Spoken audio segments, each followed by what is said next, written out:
예레미야서 10장 말씀을 보시면 우상에 대해서 말씀하십니다. 우상은 헛된 것이다. 그러므로 우상에 매이지 말고 우상을 두려워하지 말라. 그렇게 하나님께서 말씀해 주신 것을 볼 수가 있습니다. 그 우상을 보라. 그 우상은 산에서 벤 나무로 만드는 것이고 기술공의 두 손이 도끼로 만든 것이다. 그리고 은장색들이 은과 금으로 그것을 꾸며서 만든 것이므로 그것을 두려워하지 말고 그것에 매이지 말라. 5절 말씀해 보시면 그것은 말도 못하며 걸어다지 다니지도 못하고 사람이 메어야 한다. 그리고 그것은 누구에게나 화를 주거나 복을 주지 못한다. 그러므로 이런 우상에 사람이 매이거나 이를 두려워하지 말라. 그렇게 말씀하고 있습니다. 우상에 대해서 이렇게 이것들은 아무런 그러한 화도 줄 수 없고 복도 줄 수 없는 그런 존재이므로 매이지도 말고 두려워하지 말라. 그렇게 말씀하고 나서는 6절 말씀에 보면 이제 하나님께 대해서 말씀하십니다. 여호와여 주와 같은 이 없나이다. 주는 그 신이 주의 이름이 그 권능으로 말미암아 그 신이다. 여호와 하나님은 우리가 믿고 신뢰하는 여호와 하나님은 우상과 다르다라는 것입니다. 우리 하나님은 큰 권능의 하나님이시고 우상은 무지하고 무능한 그런 나무에 불과하다. 그것을 말씀해 주고 있습니다. 참신 참 하나님은 오직 여호와 하나님밖에 없다.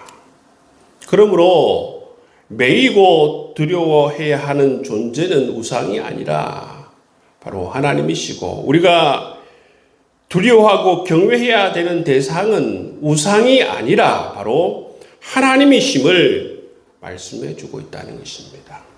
그 당시 사람들이 왜 이 우상에 매이겠습니까? 그 사람들은 어떻게 믿기 때문에 이 우상에 매이겠습니까? 이렇게 하면 이 우상이 농사를 잘 짓게 해준다. 이렇게 하면 너희들을 풍요롭게 해주고 너희 삶이 윤택하게 해준다라는 그 사실을 그들이 믿었기 때문에 여러분 그렇기 때문에 이 우상을 섬기는 것 아니겠습니까? 여러분 이 땅에 존재하는 모든 것 모든 신들이라고 부르는 모든 것뿐만 아니라 우리가 믿고 의지하는 그 모든 것은 이처럼 우리가 믿어야 할 대상도 아니고 매여야 할 대상도 아니고 두려워해야 할 대상도 아니고 우리가 무언가 구해야 할 기도의 대상도 아니라는 것입니다. 우리는 오직 하나님께 여러분 우리가 필요한 것들을 구하고 우리가 생각하는 것들을 구하고 또 하나님께서 말씀하시는 것을 믿고 하나님의 권능을 믿고 오직 하나님을 두려워하고 하나님을 경외할 것을 말씀해 주고 있는 것입니다. 하나님께서는 그렇게 말씀하시고 14절 말씀에 보시면 이 우상을 의지하는 이 모든 것은 바로 이 우상으로 말미암아 수치를 당하리라 말씀하고 있습니다. 여러분 우상을 의지하는 자는 우상으로 말미암아 수치를 당한다. 이 어리석은 우리 그런 삶이 아니라 진정 우리에게 생사와 화복을 주관하시고 우리의 모든 것을 주실 수 있으신 권능의 하나님께 믿고 간구하고 구하고 하나님께서 약속해 주신 그 약속의 말씀을 붙들고 믿음으로 나아가서 하나님께서 허락해 주시는 그 은총을 받아 누릴 수 있는 여러분 될 수 있기를 주님의 이름으로 축복합니다. 17절 이하의 말씀을 보시면 예레미야의 탄식이 나옵니다. 예레미야의 탄식. 예레미야의 탄식이 나오는데 17절 말씀 보시면 에워싸인 가운데 앉은 자여 내 짐꾸러미를 이 땅에서 꾸리라. 이제 잡혀가니까 짐꾸러미를 꾸리라는 것입니다. 그 예레미야는 하나님께 말씀을 받았기 때문에 앞으로 이 유다에 일어날 일들을 훤하게 보고 있지 않습니까? 이제 짐을 꾸려야 할 때고 조금 있으면 북방에서 이 외세가 침입해서 유다를 유린하는 모습, 그로 인하여서 유다 백성들이 당할 여러 가지 고통과 상처, 이런 것들을 훤하게 내다보고 있기 때문에 유다를 바라보는 이 예레미야는 너무나도 괴롭습니다. 괴로워요. 18절 말씀해 보시면 하나님께서 유다를 이번에는 내던지실 것이다. 내던지실 것이다. 내던지시는 이유가 뭡니까? 그들을 괴롭게 하여 깨닫게 하리라 말씀하고 있어요. 우리가 이 예레미야서를 지금까지 쭉 봤지만 이 예레미야서에 나와 있는 유다 백성들이 그렇게 죄악을 어린 나이부터 지도자들까지 다 그렇게 저지르고 있음에도 불구하고 깨닫지 못하고 있다는 것입니다. 뿐만 아니라 예레미야의 예언에 의하면 어떻습니까? 그들은 심판을 당하여도 왜 우리가 심판을 당하는지조차도 깨닫지 못한다. 그렇게 말하고 있습니다. 실제로 여러분 유다 백성들이 포로로 잡혀가서 자기 자신이 무엇 때문에 이 땅에 포로로 잡혀왔는지 깨닫지 못하고 어떻게 합니까? 하나님이 우리를 버리셨다. 하나님께서 선민 이 유다를 버리셨다. 하나님 탓으로 모든 것을 돌리는 모습을 볼 수가 있어요. 하나님께서는 지금 이 유다를 추방하시겠다. 자기 땅에서 추방하시겠다는 거 아니에요. 추방하여서 이러한 굴욕을 당하고 이런 고난을 통해서 정말 뭔가를 깨닫게 하시겠다라는 것 아닙니다. 끝까지 하나님께서 수많은 선지자를 보내서 하나님께서 직접적으로 말씀하시고 여러 모양으로 말씀하시고 이사야처럼 여러분 그런 퍼포먼스를 하면서 말씀하고 예레미야처럼 그렇게 눈물을 흘리며 말씀을 해도 듣질 않아요. 도통 듣질 않습니다. 그렇게 깨닫지 못하기 때문에 하나님께서 이처럼 이제 내던질 것이다. 그래서 그들을 괴롭게 하여서 깨닫게 할 것이다. 말씀하고 있는 것을 볼 수가 있어요. 우리 하나님께서는 이처럼 하나님의 백성들을 사랑하시기 때문에 끝까지 포기하지 않습니다. 포기하지 않기 때문에 하나님께서는 징계를 하십니다.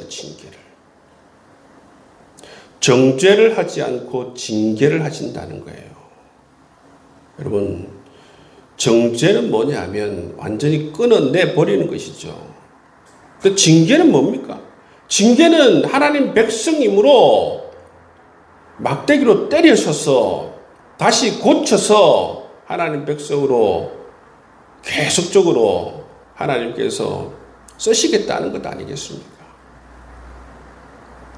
하나님께서는 이처럼 이스라엘 백성들을 사랑하시기 때문에 하나님 백성을 사랑하시기 때문에 하나님 말씀을 알지 못하고 깨닫지 못하고 여러 모양으로 말씀하심에도 알아듣지 못하고 계속적으로 이렇게 범죄하면 하나님께서는 그들을 깨닫게 하신다는 것입니다. 어떤 방법을 통해서든지 깨닫게 하신다.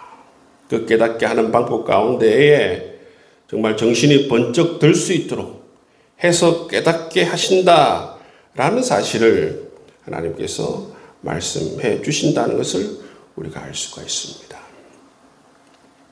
그리고 나서 마지막으로 예레미야는 중보 기도를 하는 것을 볼 수가 있어요. 첫 번째 이 중보 기도의 첫 번째 기도 제목을 보시면 23절 말씀에 보면 인생길이 하나님께 달려 있음을 고백하면서 자기 자신의 인생을 하나님 인도해 달라고 그렇게 기도하는 모습을 볼 수가 있습니다. 두 번째는 뭐냐면 이것도 자기 자신을 위한 기도인데요. 여호와여 나를 징계하옵시되 너그러이 하시고 진노로 하지 마옵소서. 주께서 내가 없어지게 하실까 두려워하나이다. 하나님께 은혜를 간구하는 모습을 볼 수가 있습니다.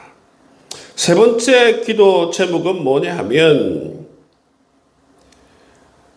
이 유다를 씹어삼키고 멸하고 황폐하게 한 이 대적들을 하나님 심판하여 주옵소서. 그렇게 기도하는 모습을 볼 수가 있어요. 여기 내용에 보시면 예레미야가 기도하지 않는 기도의 제목이 있어요. 이전에 했는데 하지 않는 기도의 제목이 뭡니까? 유다를 심판하지 마옵소서. 이 기도 제목은 안 해요. 왜냐하면 하나님께서 이미 마음을 잡수신 것을 아시고 또 하나님께서 뭐라고 했습니까? 이 기도 제목 가지고 이제는 더 이상 기도하지 말라 말씀하셨기 때문에 그 기도 제목을 가지고 기도는 하지 않습니다. 다만 앞으로 벌어질 일들, 예레미야에게 벌어질 일들, 그의 삶에 일어나게 될 일들, 그런 것들을 하나님께 간구하며 자기 자신의 인생을 하나님 인도하시고 자기에게 너그럽게 자기의 삶에 징계를 하시되 너그럽게 해달라고 그렇게 간구하는 모습을 우리가 볼 수가 있는 것입니다. 여러분 이처럼 예레미야는 하나님의 음성을 들으면서 적절하게 기도의 제목을 바꾸고 뿐만 아니라 그의 삶의 상황에 맞게 적절하게 하나님께 기도를 하면서 하나님을 의뢰하는 그러한 삶을 살아가는 예레미야의 모습을 볼 수가 있습니다. 그렇습니다. 여러분 우리 삶에도 여러 변화무쌍한 여러 삶의 상황 가운데에서 하나님께 간구하고 하나님께 의뢰할 것들이 있다면 이처럼 적극적으로 하나님께 기도하고 간구하여서 하나님의 은혜를 경험하고 하나님의 인도하심을 경험할 수 있는 여러분 될 수 있기를 주님의 이름으로 축복합니다.